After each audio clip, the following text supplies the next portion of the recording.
ఇవ్వండి, ఇదంతా కూడా నేషనల్ హైవే 167A సంబంధించినటువంటి అప్డేట్. అక్కడ మొత్తం పిల్లర్లు వేశారు కదా. పిల్లర్లు వేసిన తర్వాత ఇక్కడే అక్కడ కనబడుతుంది కింద ఆటోమేటిక్ పిల్లర్స్ రెడీ చేస్తున్నారు. అంటే ఇక్కడే ఉంచేసి బీమ్స్ని క్రియేట్ చేస్తున్నారు. బీమ్లు అంటే తెలిసిందే మనకి, ఇనుము పెట్టేసి ఇనుములో ఒక ఆర్చ్ పెట్టి ఆర్చ్లో సిమెంట్ పోసేస్తారు.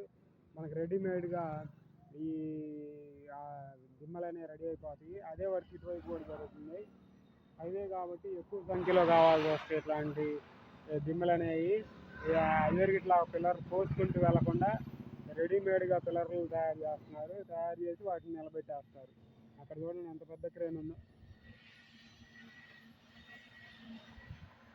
అదే పెద్ద క్రేన్,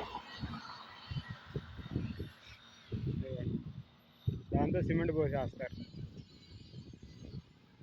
పని చాలా సులువైపోతుంది.